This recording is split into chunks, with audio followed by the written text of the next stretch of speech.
하나님 말씀 봉독하겠습니다. 요한복음 19장 25절부터 30절까지의 말씀.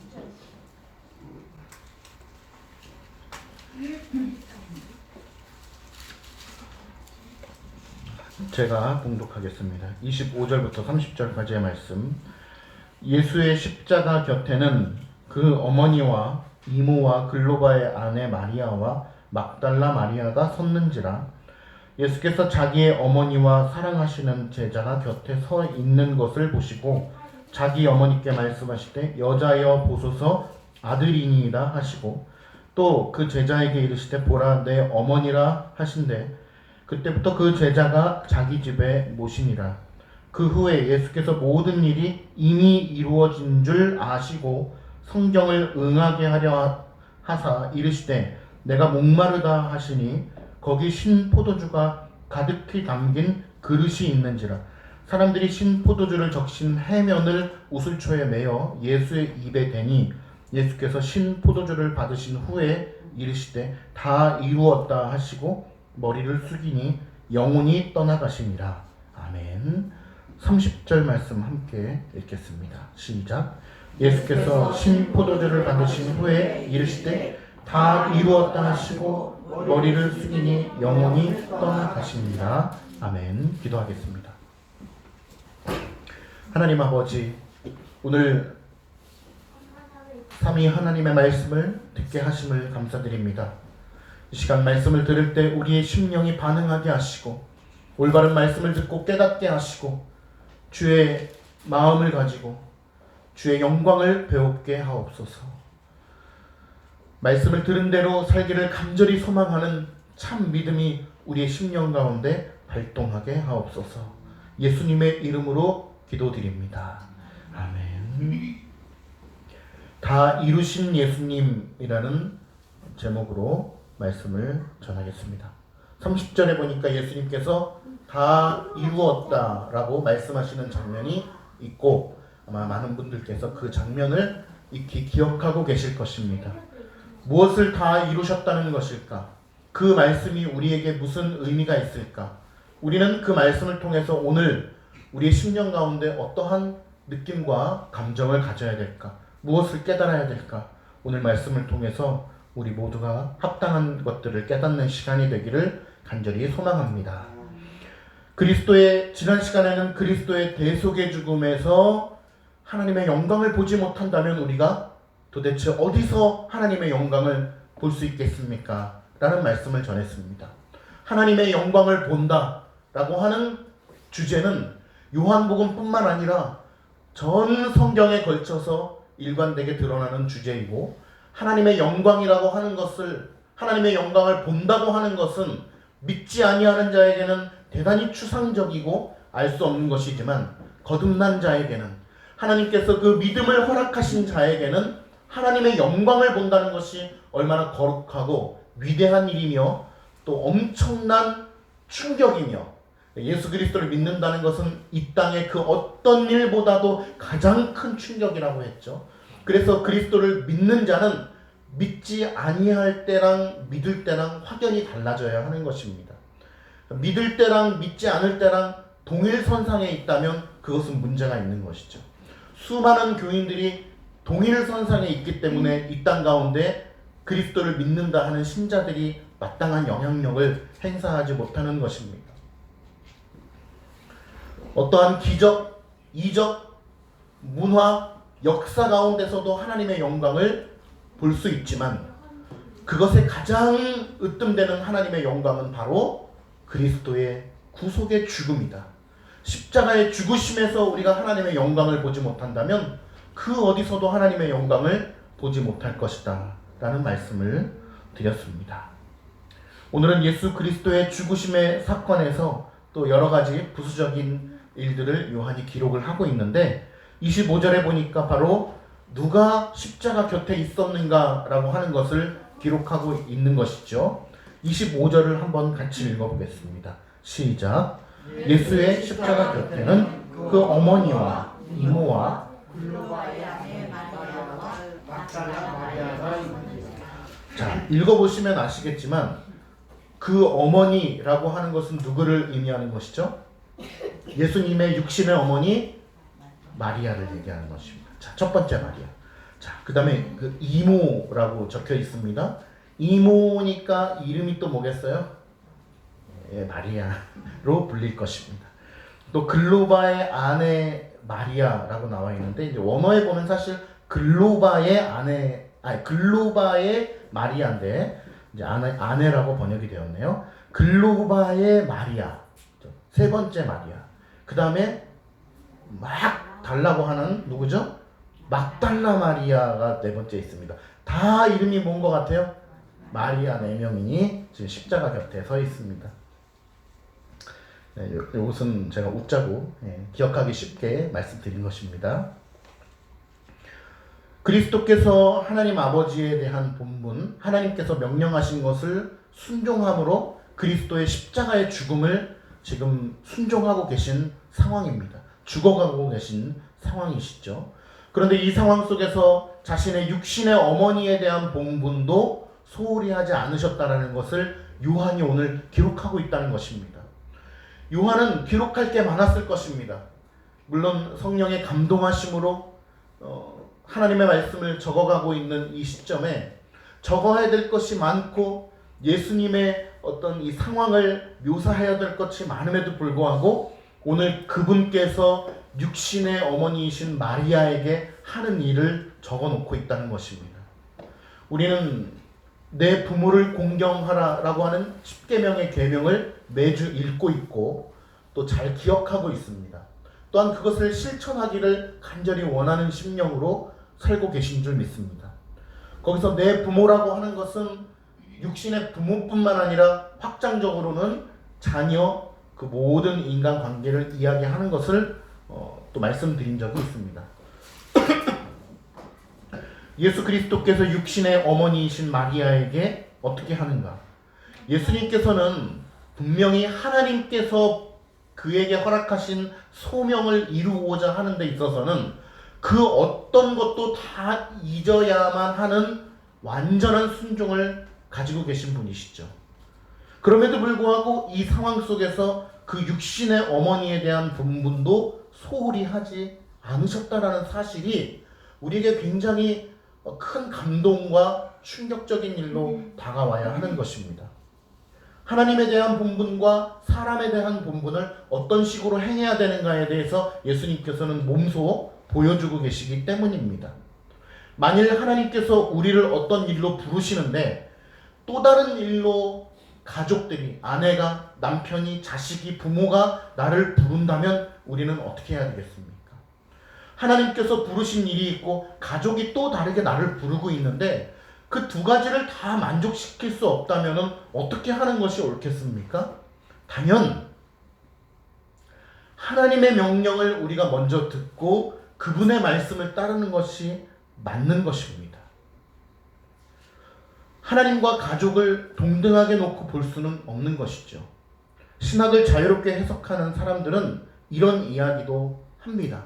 하나님께서 어떻게 인류애가 있으시고 가족애가 있으시고 또 가족을 만들어주신 분이시고 자녀를 만들어주신 분이신데 가족과 대치되어서 가족을 등지고 하나님을 섬기는 일을, 그런 일을 우리에게 주시겠느냐라고 하는 사람들도 있습니다.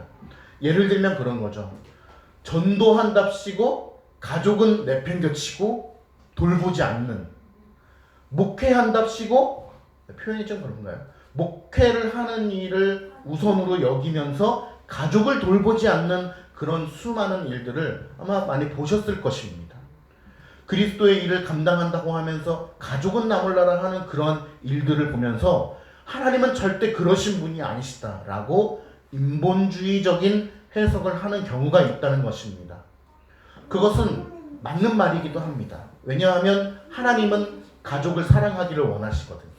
가족을 돌보는 것이 가장과 부모의 책임이라고 분명히 말씀하시는 분이시기 때문입니다. 그러한 관점에서 본다면 그러한 이야기가 통할 수도 있지만 원론적으로는, 근본적으로는 하나님과 가족이 동등하지 않기 때문에 만약에 하나님께서 저를 이쪽으로 부르시는데 제 부모가, 제 가족이, 제 자녀가 저를 다른 쪽으로 부를 수 있을까요? 없을까요? 있다는 것입니다. 왜냐? 인간은 완전하지 않기 때문에. 만약에 하나님께서 어떻게 그런 일을 우리에게 허락하시겠어? 라고 하는 말이 성립이 된다면 이쪽에서 부르시는 하나님과 이쪽에서 저쪽에서 부르는 인간이 동등해져야 되겠죠. 만약에 동등하다면 그런 일이 가능할 수 있겠지만 하나님은 전능하시고 완전하신 분이시고 인간은 그러하지 않기 때문에 그러한 일이 일어날 수 있다는 것입니다. 물론 제가 방금 예를 드렸던 그 극단적인 일들이 있죠. 목회를 하면서 전도를 한다고 하면서 가족을 돌보지 않는 그러한 일들이 많이 있기 때문에 우리는 혼란스러울 수 있지만 칼빈은 오늘 본문의 주석에서도 예배 드리는 일, 하나님을 섬기는 일이라고 명시하기도 했지만 또 그것을 차치하고서라도 그런 부분에 묶여있지 않다 하더라도 하나님께서 우리에게 소명을 주신 일인지 아닌지를 말씀 속에서 분명하게 분별할 수 있는 일이 필요하다는 것입니다. 예를 들면은 전도를 하면서 가족을, 표현이 좀 극단적이긴 하지만 전혀 돌보지 않는 사람인 경우에는 그 전도라고 하는 것이 자신의 열심일 수 있다는 것이죠. 하나님께서 그에게 부여해 주신 소명이 아니라 자신의 열심과 자신의 의지로만 행하는 종교적 행위가 될 수 있다는 것이죠. 그것은 목회도 마찬가지일 것입니다. 그러나 하나님의 전능성을 우리가 선제로 한다면, 하나님의 전능성을 부각시키는 원론적인 말씀을 드리자면 하나님께 순복하는 것이 먼저요, 가족이 그 후순이다라고 하는 것을 오늘 그리스도께서는 몸소 보여주고 있는 것입니다.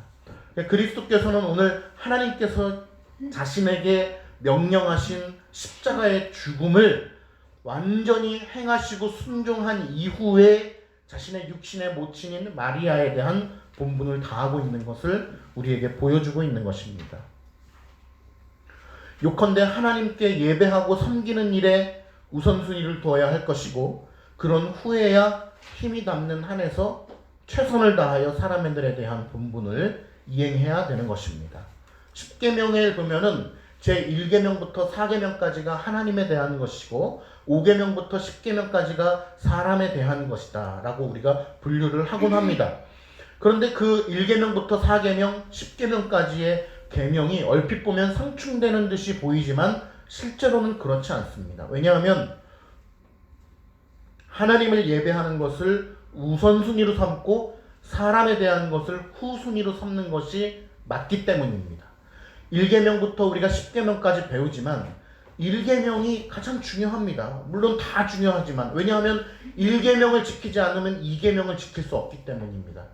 1계명을 지키지 않는 자는 2계명부터 10계명까지의 계명을 지킬 수가 없는 것입니다. 2계명을 지키지 않는 자가 1계명을 지키지 아니하면 다 아무것도 안 되는 거죠. 2계명을 지키지 않으면 아무것도 안 되는 것입니다. 그런 원리를 우리가 안다면 10계명이 상충되는 것이 아니요 하나님에 대한 먼저 순복이 이루어지고 사람에 대한 우선순위가 그 다음에 따라온다라는 것을 우리가 분명히 알아야 될 것입니다. 그리스도께서 이런 말씀을 하셨습니다. 마태복음 10장 37절에 보면 이런 말씀을 하셨어요. 아버지나 어머니를 나보다 더 사랑하는 자는 내게 합당하지 아니하다. 아들이나 딸을 나보다 더 사랑하는 자도 내게 합당하지 아니하다 라고 말씀하셨습니다. 오늘 말씀에서 드린 이 원론과 부합되는 말씀인 것입니다. 같은 뜻에서 말씀하신 것입니다. 또 누가복음 14장에 보면 무릇 내게 오는 자가 부모와 처자와 형제와 자매와 더욱이 자기 목숨까지도 미워하지 아니하면 능히 내 제자가 될 수 없다라고 말씀해 주셨습니다. 우리는 이렇게 하나님에 대한 우선순위를 먼저 생각해야 되는 것이죠. 그 다음에 부모와 아내와 자녀를 돌보는 것은 지극히 당연한 일일 것입니다. 그렇다고 해서 우리가 오해하지 말아야 될 것은 가족에 대한 어떤 사람에 대한 본분은 중요하지 않다 라고 이야기하는 것은 결코 잘못된 것입니다. 그렇기 때문에 그리스도께서 오늘 이러한 급박한 상황 속에서도 친히 육신의 모친인 마리아를 챙기는 모습, 본분을 다하는 모습을 보여주셨고, 사도 요한은 그것을 말씀 속에 기록했다는 것입니다. 그리스도께서 오늘 자기 육신의 어머니를 향한 마음을 보여주시는 것은 굉장히 놀라운 일입니다. 왜냐하면 그 시간과 장소를 우리가 고려해 본다면 자신의 어머니를 생각할 겨를이 없는 순간이기 때문입니다. 예수님은 지금 어떤 상황입니까? 육신의 고통을 고스란히 경험하고 있는 시간입니다. 그 육신의 고통은 말하지 않고서라도 그분께서 정말로 지금 고통스러워하는 것은 무엇입니까? 바로 하나님과의 단절이요, 사람들이 알지 못하고 저들이 하는 죄를 알지 못하나이다.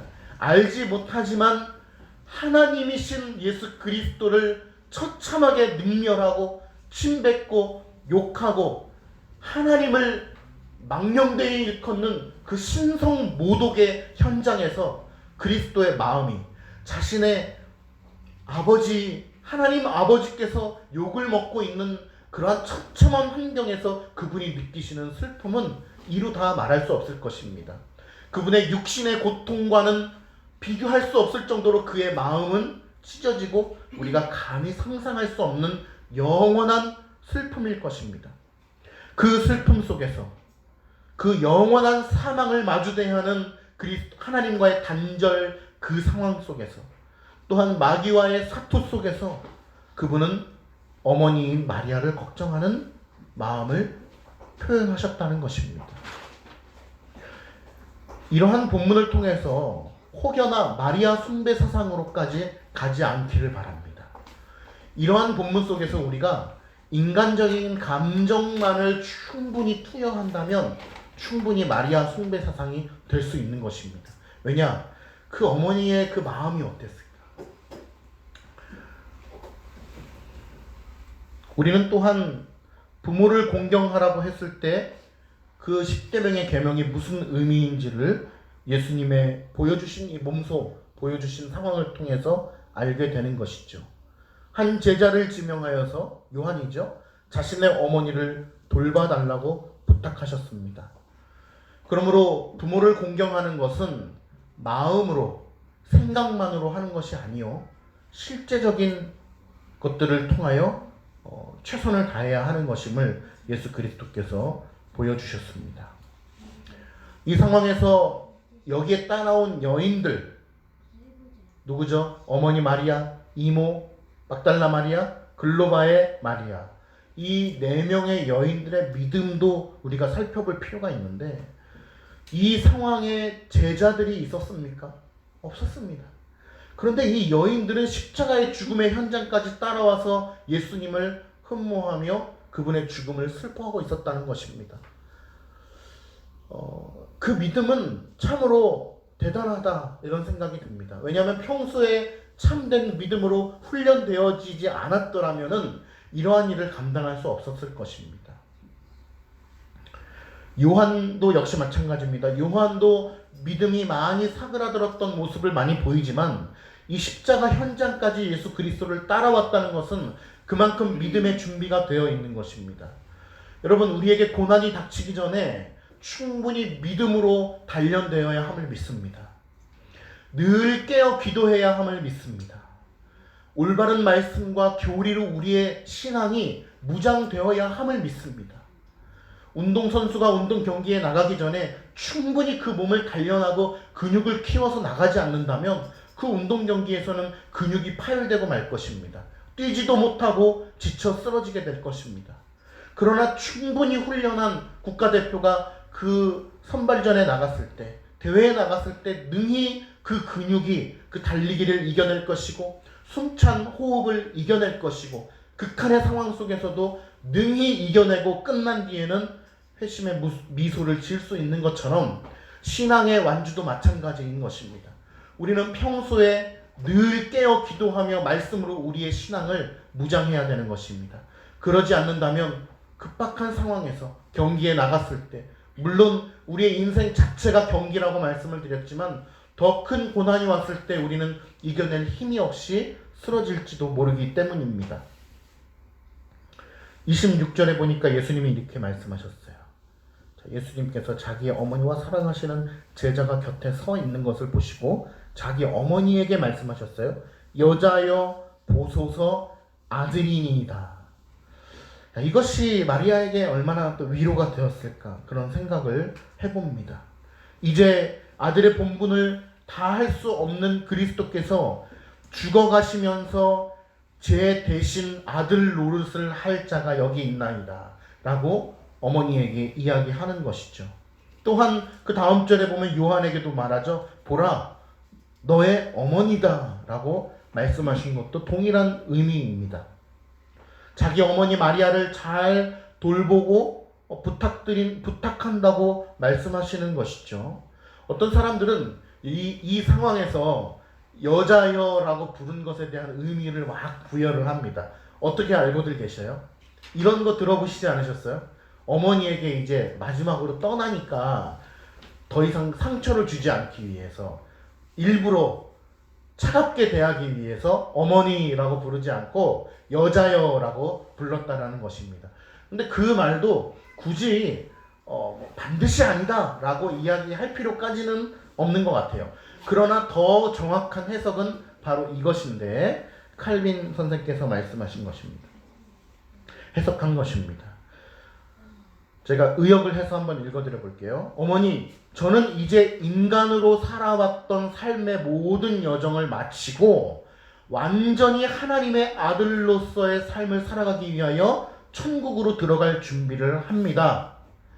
이제는 하늘에 가서 천사와 모든 사람들을 다스리게 되고 온 우주 만물을 다스리게 되는 신적 권위의 삶을 살아가게 된다라고 하는 것을 드러내기 위해서 여자여라고 불렀다는 것입니다. 이제는 완전한 그리스도, 지금까지의 이 땅에서의 삶은 육신의 아들로서의 삶도 살았지만 이제는 완전한 하나님으로서 말씀하실 것이다 라는 것을 이야기하고 있습니다. 칼빈이. 그리고 예수님께서는 늘 우리에게 강조하셨죠. 믿는 자들에게는 육신적으로 바라보는 것을 늘 경계해야 된다.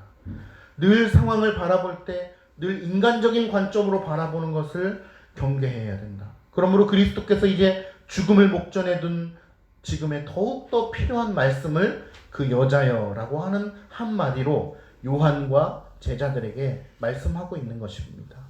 27절에 보니까 그때부터 요한이 어머니를 자기 집에 모셨다. 즉시 그 말씀이 이루어진 순간부터 자기의 집에 모셨다라고 하는 것입니다. 여러분, 집에 모셨다라고 하는 것은 어떤 뜻입니까? 단순히 그 육신의 어머니를 데려다 놓았다라는 것입니까? 침대만 제공했다는 뜻입니까? 그것이 아닙니다. 그를 먹이고 입혀주고 봉양하고 심적으로나 육적으로나 필요한 것을 제공하고 실제 자신의 어머니처럼 모시는 것을 이야기하는 것이죠. 그러므로 요한이 즉시 그 명령을 준행한 것은 제자로서의 예수님을 향한 공경심의 표지임과 동시에 요한이 충분히 그러할 수 있는 환경을 갖추고 있었다는 것입니다. 그러니까 혹자들은 제자들이 모든 것을 다 버려두고 예수님을 따랐다. 그래서 이단들이 그러잖아요. 집 팔고 와야 된다. 지금 우리끼리 모여서 기도해야 된다. 모든 재산을 다 나눠주어야 우리끼리 모여서 기도해야 된다라고 하는 그런 이단들이 있는데 제자들이 그러했다라고 잘못 해석해가지고 그런 것입니다. 근데 제자들은 결코 자신의 모든 것을 내버려 두고서 그리스도를 따랐다라는 것이 재산도 다 팔아제끼고 집도 팔아제껴서 이제 거할 곳이 없는 제자들의 모습을 상상하시면 안 됩니다. 그러니까 요한도 자신의 집이 있었다라는 것이죠. 칼빈 목사님도 또 추정하건대 요한은 집안 대대로 큰 사업을 가지고 있었을 것이다. 그렇기 때문에 그 대제사장의 뜰에도 들어갈 수 있었을 것이다 라고 추측하듯이 큰 사업도 가지고 있어서 마리아를 충분히 봉양할 수 있는 경제적 여건도 되었을 것이다 라고 학자들이 이야기를 합니다. 집도 충분히 방이 마리아도 모실 수 있는 방이 추가적으로 있었을 것이다. 이렇게 생각하는 것이 합당하다는 것입니다. 그러므로 구걸하면서 집도 없이 살아가는 것이 예수님께서 원하시는 삶이다라고 이야기하는 것은 잘못된 것입니다. 자, 28절이 이제 오늘의 주제이고 중요합니다. 자, 28절 함께 읽어보겠습니다. 시작.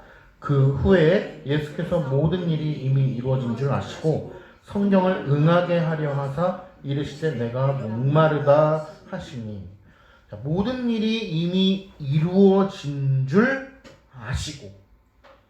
자, 보세요. 모든 일이라고 하는 것은 무엇을 의미하는 것입니까? 우리가 기본적으로만 생각해도 구속의 일을 이야기하는 것이죠. 모든 일이라고 하는 것은 내가 죽음으로 말미암아 하나님의 진노의 잔을 내가 맡고 공의를 이루고 사랑을 이루어서 믿는 자들에게, 택한 백성들에게 구원의 은혜를 쏟아 부어주는 그 일을 이야기하는 것입니다. 그러니까 모든 일이 이루어진 줄 아시고 성경을 응하게 하려 하사 내가 목마르다라고 말씀하셨다라는 것입니다. 이것이 무슨 말이냐? 일단은 목마르다라고 하신 말씀부터 한번 볼게요. 자, 신 포도주가 담긴 그릇을 우리가 이야기할 때 논란이 많이 있습니다. 그 음료가, 그러니까 예수님의 입에다가 해면을 통해서 가져다준 그 신 포도주가 무엇이냐라고 하는 그런 어떤 의미냐라고 하는 논란이 많이 있고 많은 의견들이 있는데 이것은 어렵지 않습니다. 간단합니다. 일단은 이렇게 보는 것이 합당한 의견이라고 봅니다. 십자가에서 매달려서 충분히 고통받고 죽어가고 있는 사람의 임종을 좀 촉진시키기 위해서 혹은 좀 완화시켜주기 위해서 쓴 음료, 쓸개즙이라고도 하죠. 쓴 신 포도주가 담긴 그 그릇을 죄인에게 입술에다가 묻혀준다라는 것입니다. 본문에 보면은 그 나뭇가지에다가 해면을 달아가지고 신 포도주를 적셔가지고 입에다가, 해면이 뭔지 잘 아시죠? 스펀지 같은 거 이렇게 입에다가 대주었다라고 이야기를 합니다. 아마 추측컨대 다른 죄인들은 그거를 한 번만 빨리 내 입에다가 좀 묻혀달라고 계속 요구를 했을 수도 있을 것 같아요. 근데 그리스도께서는 끝까지 그것을 거부하셨다는 것을 다른 복음서의 본문을 통해서 알 수 있는 것이죠. 그럼 마지막에 그분께서 그것을 요구하시고 입술에다가 그 신 포도주를 이제 드셨는데, 그럼 왜 여기서는 이제 마지막에는 그걸 드셨냐라고 하는 것이 중요한 것이 28절에 나와 있는 거. 모든 일이 다 이루어진 줄 아시고서는 이제 성경을 응하게 하기 위하여 그렇게 하셨다는 것입니다. 자, 그럼 모든 일이 왜 다 이루어졌을까? 예수님은 아직 완전히 죽지 않았잖아요. 육신이 아직 완전히 죽으시기 전이거든요. 그러면 모든 일이 다 이루어지기 위해서는 죽으시고 3일이 지나고 부활하시고 또 완전한 최소한 부활까지 이루셔야 모든 일이 다 이루어지는 것임에도 불구하고 지금 시간적으로는 다 이루어지지 않았음에도 불구하고 예수님께서 모든 것이 다 이루어진 줄 아시고 라고 말씀하셨단 말이에요. 왜 그런가? 그것을 잠깐 말씀드리도록 하겠습니다. 우리 교인들은 잘 이해를 하실 텐데요.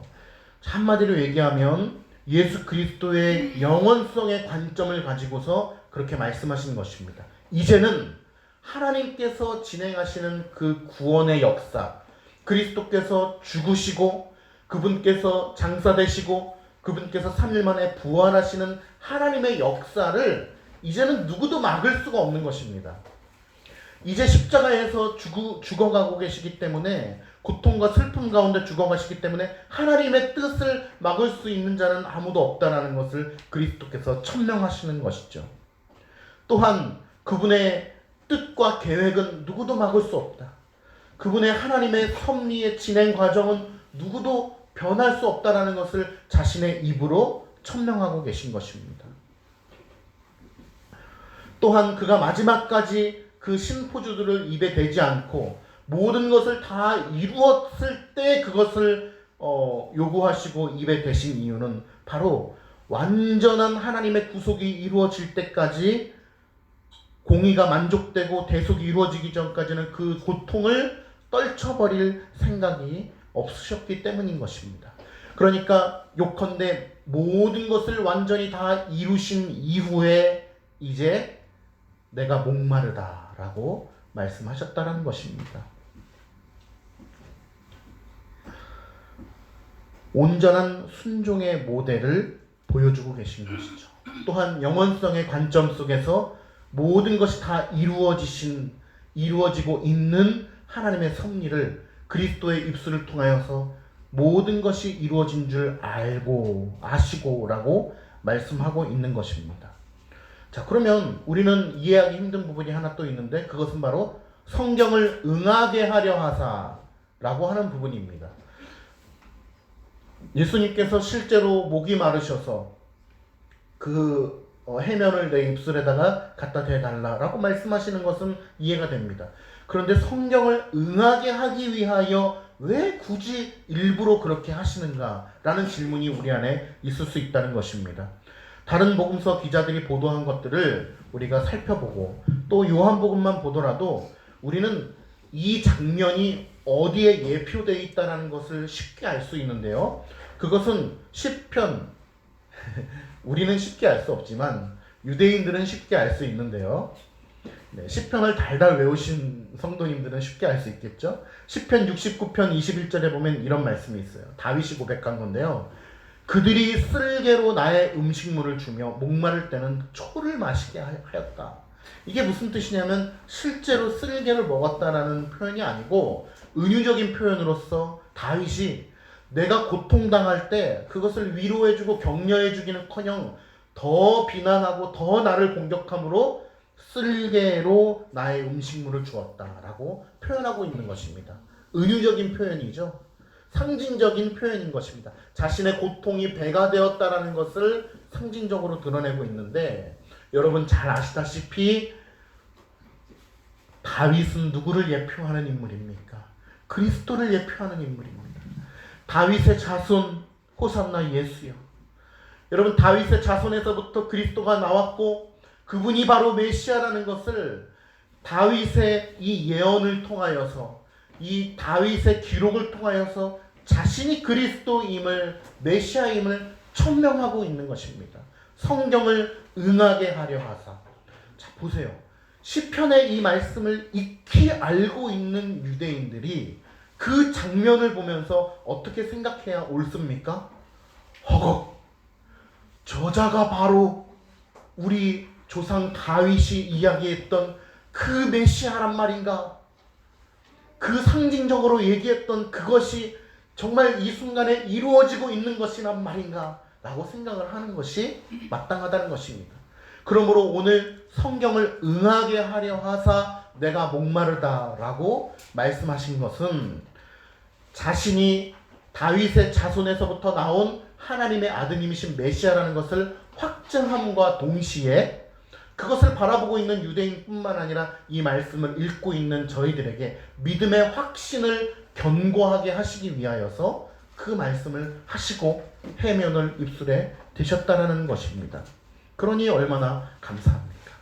하나님께서 성경을 응하게 하려 하신다는 것이 얼마나 그분의 백성들을 향한 사랑입니까? 믿음의 확신을 주시고자 우리에게 그 모습을 보여주시는 것입니까? 다윗이 보여줬던 그 예표와 그리스도께서 실제로 그것을 보여주고 있는 진리 그 자체는 엄청난 차이가 있는 것입니다. 그러니까 다윗의 그 말씀을 익히 들어서 외워서 알고 있는 유대인들이 지금 그 상황을 보면서는 사실은 놀라 자빠져야 되는 것이죠. 우리 역시 가슴을 치며 손바닥을 치면서 야, 시편에서 그 예표하였던 그 말씀이 지금 이 순간에 이루어지고 있구나. 이루어지고 있는 그 성경을 응하게 하신다는 것조차가 결국엔 우리를 향한 사랑이요, 우리에게 믿음을 견고케 하시기 위한 하나님의 놀라우신 섭리구나라는 것을 깨닫는다면 오늘 이 본문의 말씀이 우리에게 굉장히 크게 위로요, 소망이 되는 것입니다. 예수님께서 성경을 응하게 하시기 위하여 해면을 입술에 대어 신포도주를 입에 대셨다라는 그 사실조차만으로도 우리에게 정말 위로요, 소망이요, 믿음의 도구가 되는 것이죠. 이 목마르다라고 하는 표현 속에서 여러 가지 엉뚱한 해석을 이끌어내고자 하는 사람들이 많이 있지만 그것은 잘못된 것입니다. 잘 아시다시피 본문을 이렇게 보면은 신포도주를 적신 해면을 우슬초 가지에다가 이렇게 달아가지고 예수님 입술에다가 이렇게 대주었다. 마실 수가, 손으로 마실 수가 없으니까. 뭐 개인적인 생각이지만 그 당시에는 그 빨대가 없었던 것 같아요. 빨대가 있었더라면 이렇게 쉽게 줄 수 있었을 텐데 그런 생각도 해봤습니다. 자, 30절에 보니까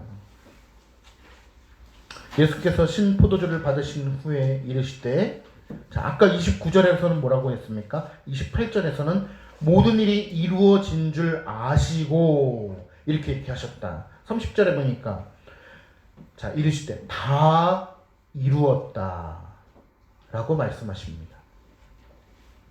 조금 전에 있었던 말씀을 사실은 되풀이하신 것입니다. 모든 일이 다 이루어진 줄 아시고 그리고 다 이루었다 라고 말씀하시고 그 영혼이 떠나가셨다 라고 오늘 기록되어 있습니다. 이 말씀은 우리의 구원과 그것을 이루는 모든 요소들이 그리스도 안에만 있다라는 것을 천명하는 것입니다. 우리는 지난주까지 보았던 그리스도의 중보라고 하는 벨직 신경의 그 챕터를 통해서 그리스도의 죽으심, 그리스도의 대속의 사건 이외에서는 그 누구도 하나님과 우리를 연결시켜 줄 수 없으며 구원을 이야기할 수 없다라는 것을 우리는 익히 읽어서 알고 있습니다. 그리스도께서 오늘 다 이루었다. 내가 목마르다.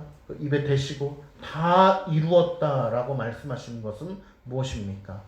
하나님의 그 진노의 잔을 담을 수 있는 것은 내 구속의 죽음뿐이야. 그 이외에서는 도저히 찾을 수가 없다는 것을 스스로 천명하시는 것이죠. 다 이루었다라고 말씀하시고는 너희들의 믿음이 이리 가나 저리 가나, 제가 지지난주에 갈팡질팡 이렇게 표현했지만 갈팡질팡 하지 말고 오직 나에게만 집중하여라 라고 말씀하시는 예수님의 깊은 외침과도 같다는 것입니다. 다 이루었다. 내가 지금 십자가에서 못 박히고 피를 모두 쏟고 살이 찢김으로 말미암아 하나님의 진노의 잔을 내가 감당하였다. 그러니 너희들의 구원을 이야기하는 데 있어서 나 외에 누구를 더 이야기할 수 있겠는가 라는 것을 그리스도께서 외치고 계신 것이죠. 오늘 말씀을 통해서 요한은 우리에게, 독자들에게 그렇게 외치고 있는 것입니다. 그러니 그리스도 외에 또 다른 중보자를 찾고자 하는 시도가 얼마나 하나님의 이름을 망령되이 일컫는 것이며 그리스도의 그 십자가의 죽음을 헛되게 만드는 것입니까? 그리스도 외에 또 다른 나의 방법으로 하나님을 섬기고자 하는 나만의 방법들, 나의 생각들, 나의 필요들이 얼마나 하나님의 이름을 망령되이 일컫는 것이며 그리스도의 죽음을 헛되게 하는 것입니까? 여러분, 오늘 다 이루었다라고 말씀하시는 그리스도의 이 말씀을 통하여서 우리는 회개해야 돼요. 내가 그 어떤 것을 가지고서 그리스도를 섬기고 하나님을 섬기려고 했던 나 자신의 방법들과 생각들과 노력들을 하나님 앞에 회개해야 되는 것입니다. 그리스도의 구속 안에서만 우리의 구원을 이야기할 수 있는 것입니다. 늘 우리의 믿음은 얼마나 흔들립니까? 늘 우리의 믿음은 얼마나 갈팡질팡합니까? 갈팡질팡하다가 결국에는 하나님께서 원하시지 않는 것을 택합니까? 택하고 나서도 이것은 하나님께서 원하시는 거야 라고 얼마나 많이 합리화를 합니까? 그것을 깨닫지 못하는 것이 얼마나 불행한 일입니까? 늘 그리스도를 섬기고 하나님을 믿는다라고 하지만 그 방법조차 틀렸지만, 그 방향조차 틀렸지만 우리는 늘 위안을 삼고 나는 최선을 다하여 하나님을 섬겼다라고 얼마나 많이 위안을 삼고 있습니까? 그러나 다른 곳에서 그 무언가를 찾는 것은 소용이 없다는 것입니다. 온전한 구원과 구속이 그리스도 안에만 있다는 것입니다. 여러분, 이 말씀이 믿어지는 자요, 참으로 복된 인생입니다. 2000년 전의 그 사건, 말씀에 기록된 그 피 흘림과 구속의 사건이 믿어지는 자요, 하나님께서 믿음을 선물로 주신 자일 것입니다. 그 믿음으로 말미암아 더욱더 오늘 말씀을 통하여 구원의 확신이 깊어지고 구원의 은혜를 감사하며 구원의 은혜를 더욱더 선명하게 바라보게 되는 자요, 하나님께서 복을 주신 자입니다. 복 있는 사람은 악인의 꾀를 좇지 아니한다고 했나요? 그것이 바로 복 있는 자입니다. 왜? 하나님의 말씀을 듣고 그것으로 인하여 구원의 은혜를 다시 한번 보며, 오늘 이제 말씀에도 나오지만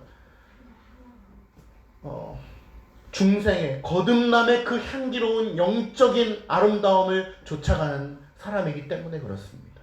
아무도 그것을 이해할 수 없지만 거듭남이 무엇인지를 경험하고 그 실체를 바라보며 중생에 대하여 사람들에게 설파하며 내가 늘 하나님 앞에 그렇게 되기를 소망하는 삶을 사는 사람의 모습인 것입니다. 그동안의 율법을 따라서 행하여졌던 수많은 피 흘림, 소를 잡아서 피를 흘리고 양을 잡아서 피를 흘리고 수많은 피 흘림들이 이제는 필요 없게 되었다. 내가 죽음으로 말미암아 이제는 모든 것을 다 이루었다라고 말씀하시는 것입니다. 이것은 유대인들에게 얼마나 충격적이었을까요? 늘 제사 때마다 동물의 피를 내어서 자신의 죄를 속죄제로 드려야만 했는데, 이제는 하나님의 아드님이신 그리스도께서 영원한 제사를 드림으로 말미암아 모든 것을 다 이루었다라고 말씀하시는 그 상황이 얼마나 충격적입니까? 이것은 유대인들에게 뿐만 아니라 우리에게도 충격적으로 다가와야 되는 것입니다. 그리스도를 만난 자들은 이것이 너무나 충격적이어서 늘 고민해야 됩니다. 어떻게 이런 일이, 어떻게 이러한 위대한 일이 우리에게 일어날 수 있는가? 어떻게 나 같은 죄인에게 하나님께서 이러한 은혜를 베푸실 수가 있는가라는 고민과 감탄 속에서 우리의 삶을 보내야 되는 것이죠. 그것이 구원의 확신이요, 구원의 은혜요, 구원을 감사하는 자의 삶인 것입니다. 그리스도께서 실제로 피를 흘리시고 살이 찢기시고 십자가에서 매달려 죽으심으로 말미암아 그 실체를 우리에게 보여주심으로 말미암아 이제 우리에게 허상을 따를 이유가 없어진 것입니다. 구약의 그러므로 율법이 우리에게 마침이 된 것입니다. 수많은 율법들이 결국에 예수 그리스도의 대속의 사건을 예표하고 있었기 때문입니다. 그것을 드러내기 위해서 예고편을 수많은 구약의 사람들에게 보여주셨던 것이고 우리도 보고 있는 것입니다. 교황의 종교는 어느 종교를 얘기하는지 아시죠?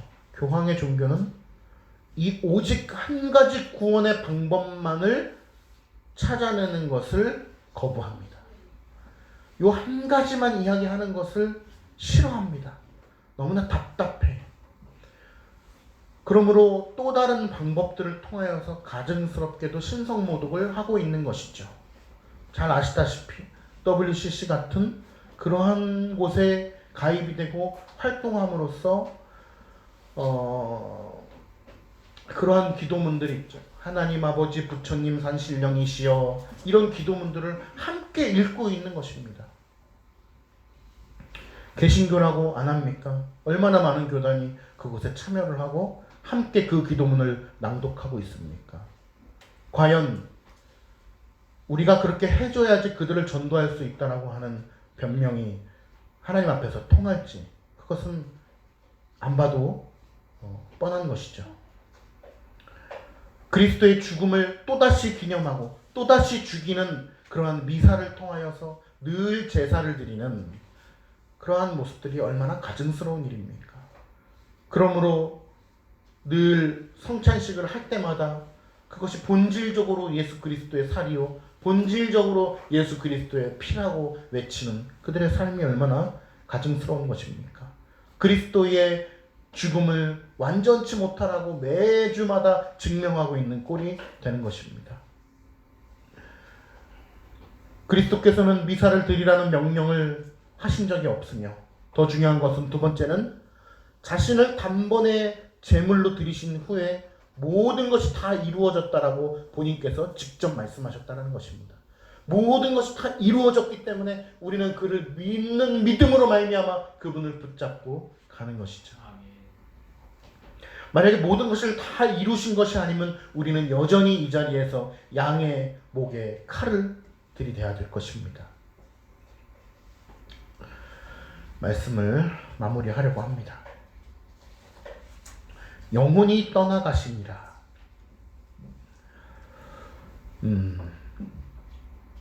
주님께서 죽으시는 장면을 이 복음서 기자들이 세심하게 기록을 하고 있거든요. 왜냐하면 예수 그리스도의 죽음이 우리의 구원과 직결되는 문제이기 때문에 그렇습니다. 그리스도께서 완전히 죽지 않으시면은 우리의 그 구원의 구속의 교리가 이루어질 수 없습니다. 그러니까 예수님께서 완전히 이런 표현이 그렇지만 죽으셔야만 했습니다. 그리고 실제적으로도 죽으셔야만 했습니다. 왜냐하면 너무나 많은 이단들이 그리스도께서 실제로 죽은 것이 아니다라는 이론을 펼치기 때문에 복음서 기자들이 죽음에 대하여 굉장히 디테일하게 묘사를 하고 있습니다.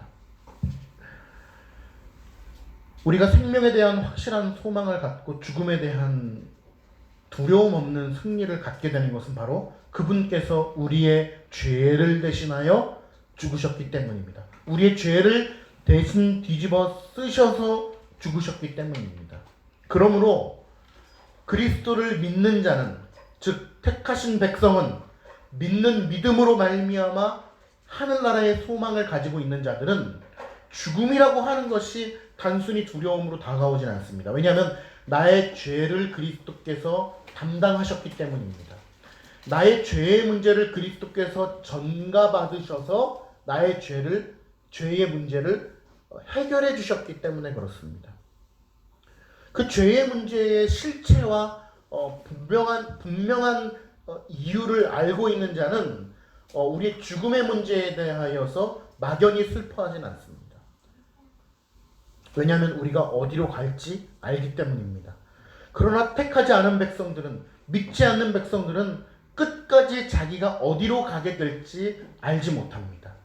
물론 이런 사람들도 있습니다. 믿지 아니하는 사람들 중에도 죽음은 천국과 지옥이 있지라고 이야기하지만 그것은 허울뿐인 말이죠.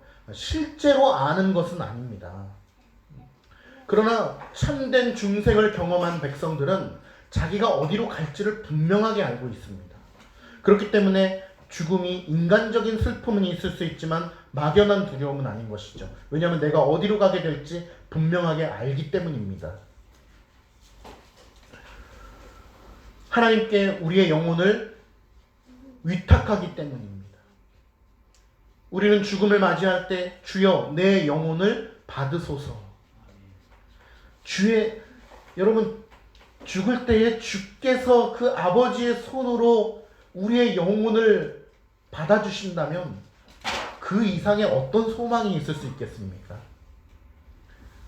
죽음 이후에 눈을 떴는데 내 눈앞에 그리스도께서 계시다면 그 어떤 소망이 그보다 더 클 수 있겠습니까?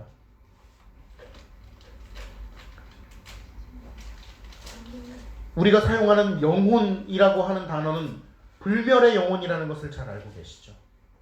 모든 인간은 다 영혼을 포함하고 있고 영혼이 있고 믿는 자들은 영원한 하늘나라의 소망을 안고 그곳에 가게 될 것이며 그렇지 않은 자는 지옥에 가게 될 것입니다.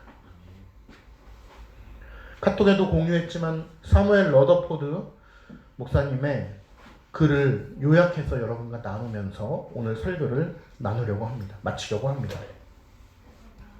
사무엘 러더포드가 아들을 잃은 크레이그 여사에게 보낸 편지를 읽어보셨을 것입니다. 그것을 요약해서 말씀드리겠습니다. 참 은혜롭죠. 아들이 익사해서 죽었어요. 정말 장래가 촉망되는 아들이 죽게 되었습니다. 그 어미를 위로하는 사무엘 러더포드 목사님의 편지 글입니다. 중생의 그 아들이 토마스예요.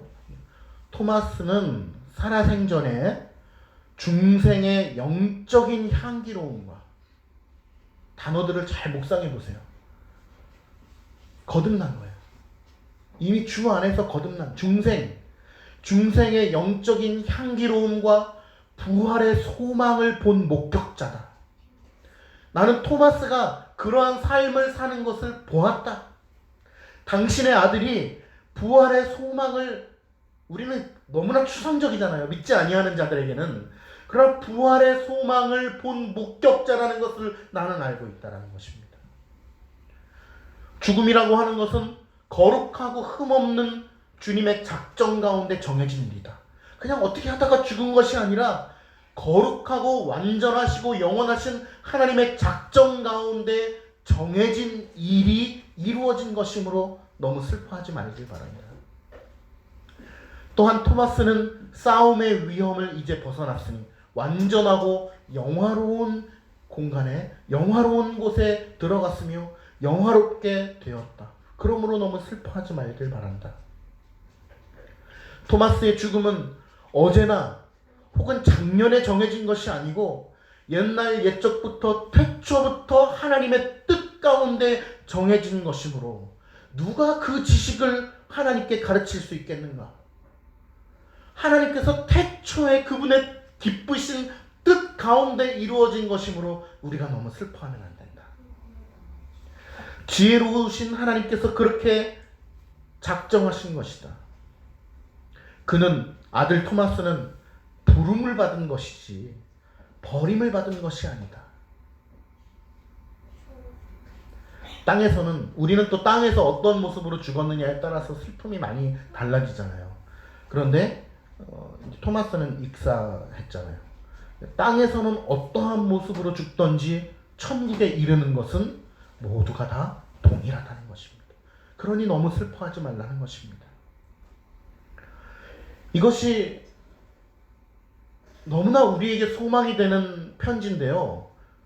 한마디 또한 너무나 슬픈 것은 믿음이 없는 자들에게는 이러한 소망이 없다는 것입니다.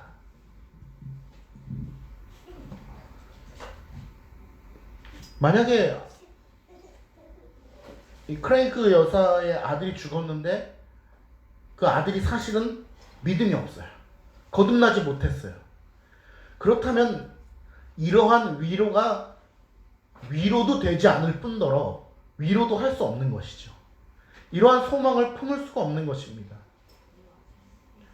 거듭난 심령을 경험해보지 못한 이 어머니라면 이 말이 위로가 되겠습니까?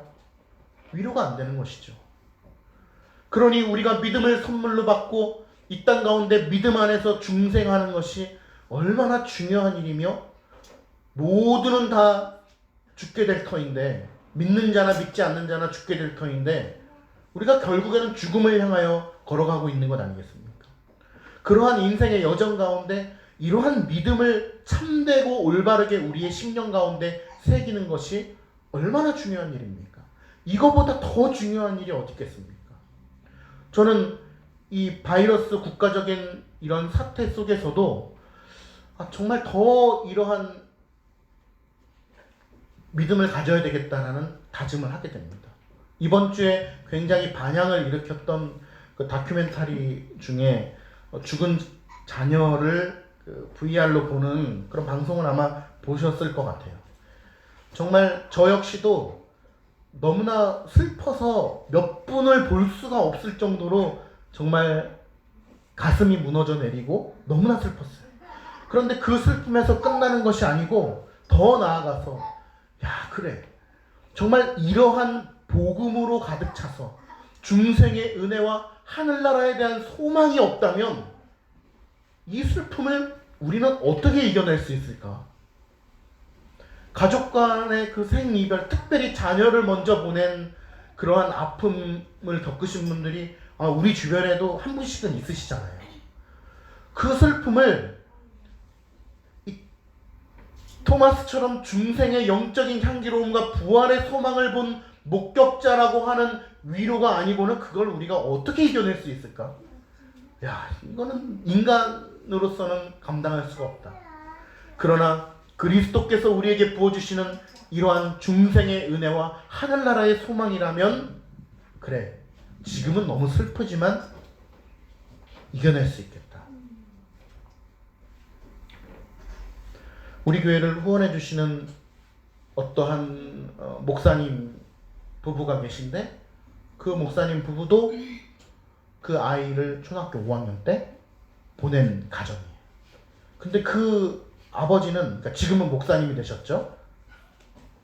그 아버지는 늘 성경책을 찢으면서 핍박하는 게 일이었어요. 실제로 요즘 시대 때도, 70년대도 아니고. 그런데 결국 아이를 수년간의 투병 끝에 그렇게 보내고 하나님 앞에 회개하고 자신이 그의 하나님 앞에 헌신하는 길로 들어서게 되었고, 그 슬픔을 이겨내고 승화하여 바로 토마스의 어머니인 크레이그 여사가 받았던 그 위로와 함께 자신의 믿음의 길을 걸어가게 된 것입니다. 저는 여러분들께 두 가지 권면을 드리고 오늘 말씀을 마치고자 합니다. 다 이루신 그리스도의 대속의 죽음으로 인하여서 구원의 확신 속에서 감사하시길 바랍니다. 예수님께서 다 이루었다. 아, 그게 이런 뜻이지. 맞아. 이런 뜻이 그 속에 포함되어 있는 것이라이지 라고 아는 자는 그 이루었다라고 하는 말씀 속에서 참된 위로와 소망을 얻을 수밖에 없습니다. 그 말씀이 내 인생에 가장 큰 위로요, 소망이요, 안정감을 주는 것입니다. 그러므로 다 이루었다라고 하는 그리스도의 말씀이 우리에게 참된 위로가 될 수 있는 참 믿음의 사람들이 되시기를 축원합니다. 두 번째는 중생의 영적인 향기로움과 부활의 소명을 목격한 증인이 되시기를 바랍니다.